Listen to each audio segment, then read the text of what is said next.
foot off my bed. Oh, no, Get your goddamn foot off my bed. Okay, get it off my bed. This doesn't make any sense. You talking about me behind my back instead of just saying, yo, running it. Woo-wee. Hey guys, and welcome to Little Black Bert 91. Have you ever been in a relationship where you noticed the disrespect from early, but you let it slide, and now it's become a landslide of disrespect at the end of the relationship? Have you ever been in a relationship where you notice the little startings up of poverty of behavior towards you? You know, where the person doesn't seem to like you almost, but you let it continue. And now there's a dislike at the very end of the relationship. Yes, even Satan started off as a serpent in Genesis and became a great dragon in Revelations, even though Revelations technically happened before the Genesis situation. So the question we're asking today is, listen, if you've been in a relationship where you felt like disrespect started out and you didn't check it, what happened to that relationship? The disrespect oftentimes grew.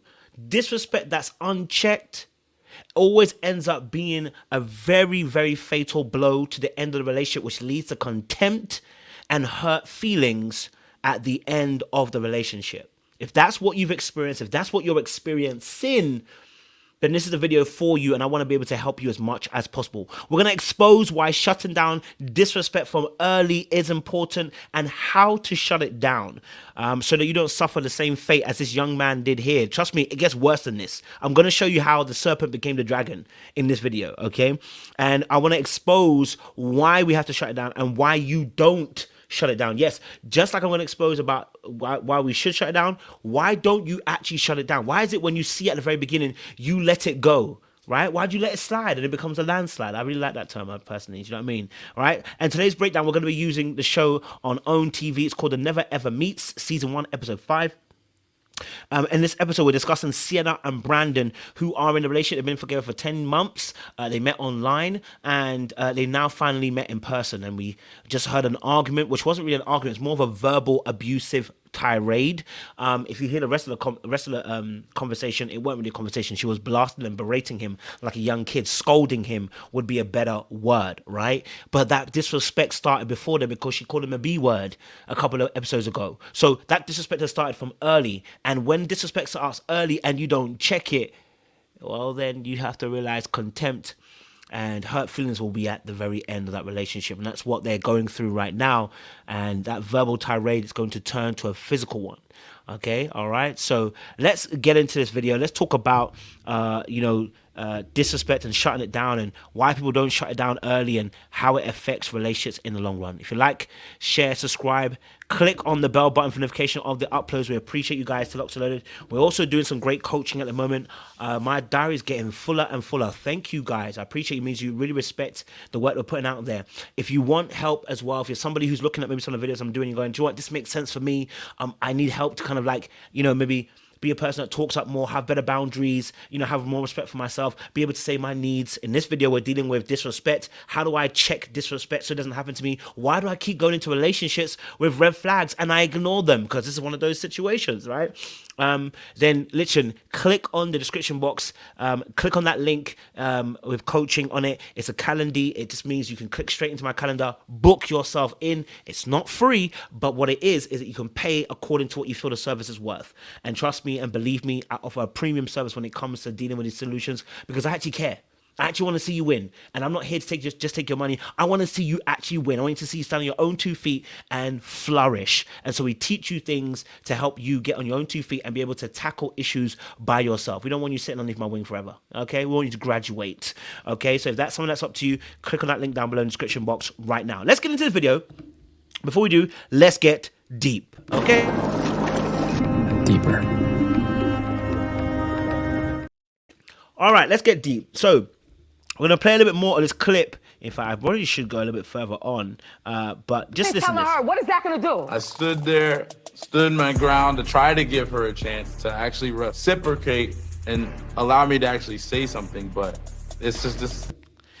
Now, he tried to reason with somebody who's unreasonable. Woo, That's a word straight away. He tried to reason with somebody who's unreasonable. Have you ever been in that situation before where you've reasoned with somebody who's unreasonable?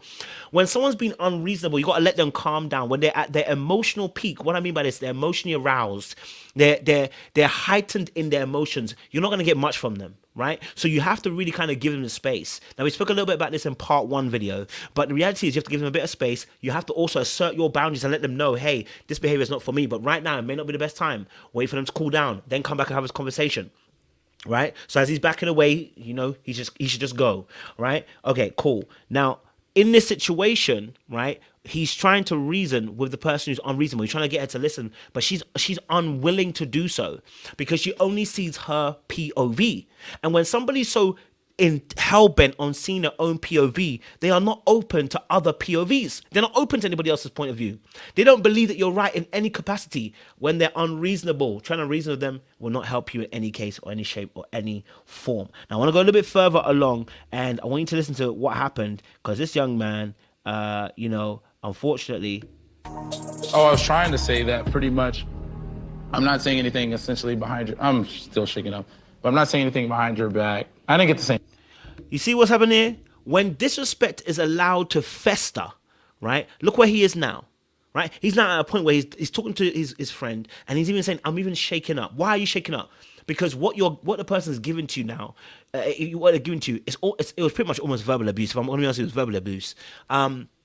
And so because you sat there underneath the tirade and allow the person to continue to berate you without letting them know, listen, I'm going to vacate the premises and I'm not about to withstand this. When you stand there and keep on taking it, yeah, you get shaken up because you're like, what the hell's going on? Especially if like you're somebody that's not really a confrontational person, it can be very difficult to deal with these scenarios when people are being, in this situation, I think she was being verbally abusive. And so the screaming, the shouting, the insulting, the cussing, the demanding, and the controlling a behavior of hers, has gone on for too long, and he hasn't checked it enough, and so they're in a place where the disrespect has begun to fester. You see, the Bible says, that we are tempted by our own needs and wants, right? So when people do things to you, it's not because they were forced to do it. It's not because you pushed them to do it. They did it because they wanted to do it. They did it because that's what's inside of them.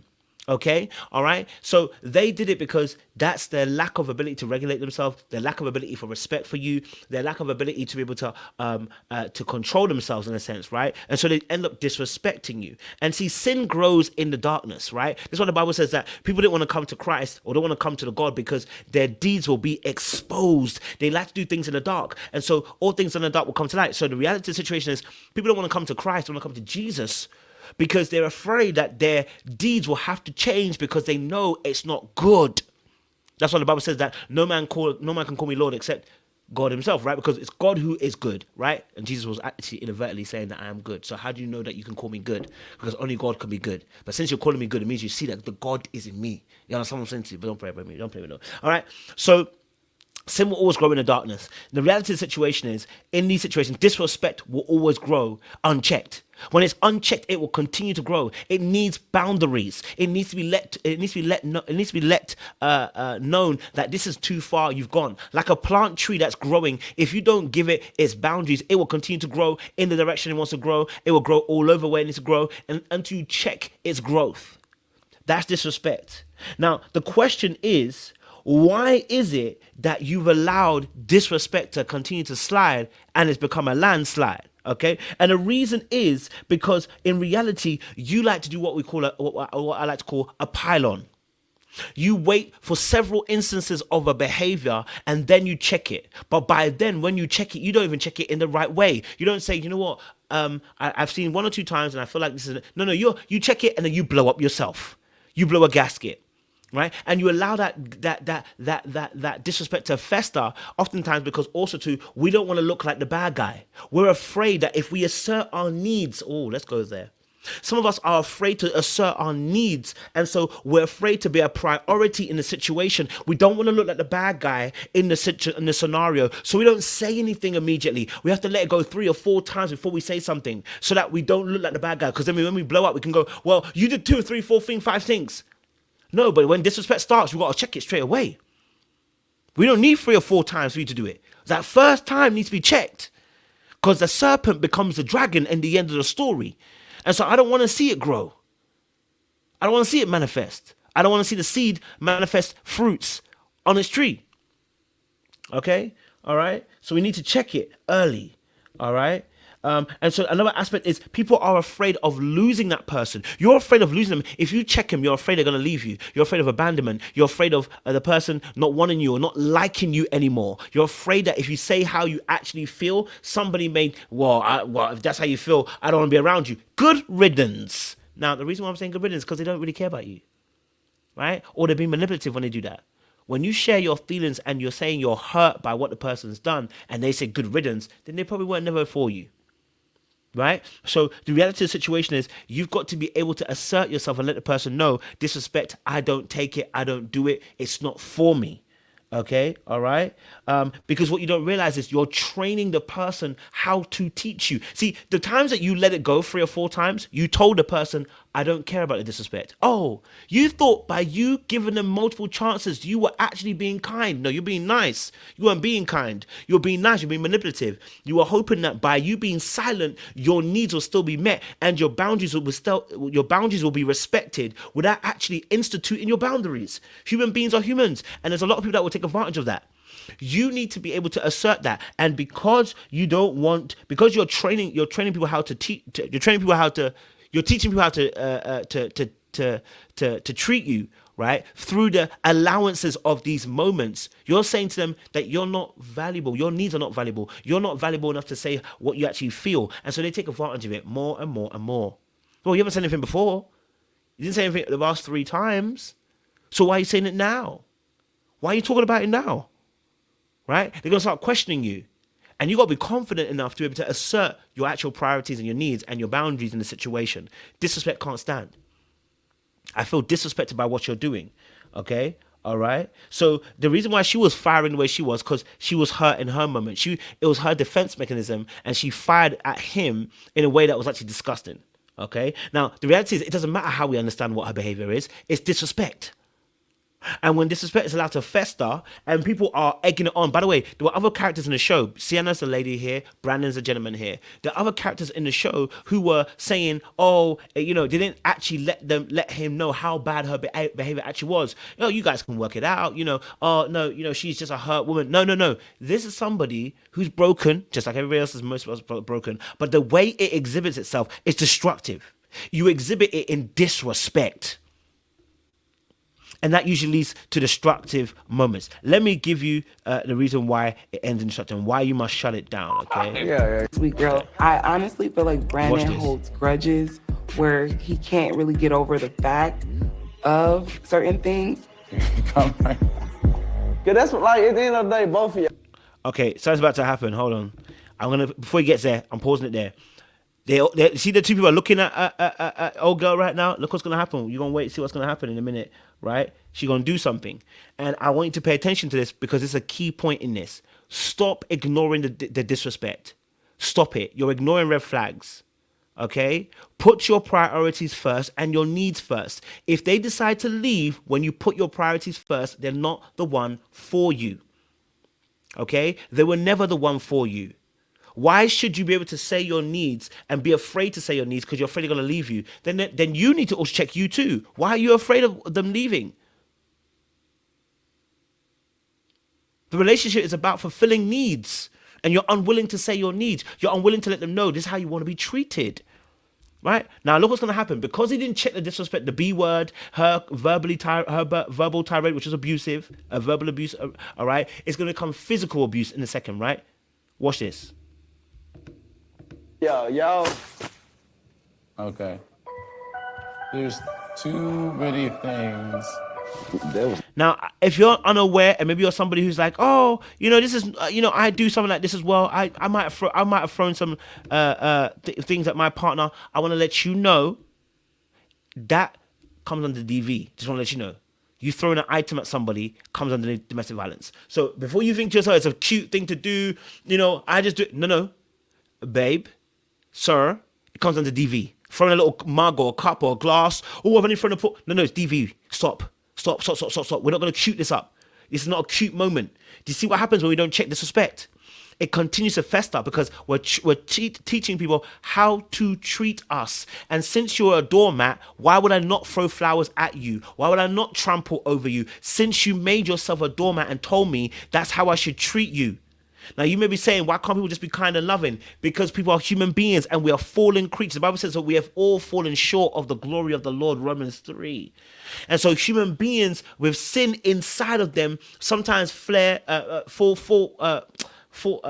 prey to their own desires and their own wants and needs. And sometimes those needs, wants, and desires are destructive to the other party as well, right? Okay, so now look what's happened. It's not a good vibe. That was not a good vibe. Boop. Throw the roses at his foot. We all look. It's not funny. It's not funny. It's actually abuse. And this is what we have to realize. Just like we said about the other gentleman, what's his name, Dominique. It's not cute when you grab your girl like that. It's not cute when you push her. It's abuse when you do that, right? It's abusive when you do that. So we can't laugh about it, right? But they're laughing about it because they think it's a little cute thing. And you know, Shay's obviously friends with it. It's not. It's abusive. It started with a verbal tirade. It's now becoming physical. The next thing will be a slap on the hand or a slap on the back of the head or something. It'll start that way. Before you know it, you're getting beat on. And the reason is because you've allowed disrespect to start small and it's become big. He called you the B word. She called you the B word and you didn't check it there and then because you were afraid to say your needs and your wants and priorities. You were afraid to walk away because you thought if you walk away, you might never get somebody else like this. Who else gonna love me? Who else gonna like me? Who else gonna want me? Who else gonna want to spend time with me? I'm telling you now, that's a problem. I'm telling you now, that's a problem. I'm telling you now, that's a problem.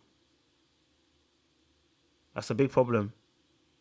Yeah, that's a big problem. Listen, like I said, I'm here to help you guys as much as possible. If you haven't done so already, listen, like, share, subscribe, click on the bell button for notification of uploads. Many of us need to sit on the bench and heal from our past traumas.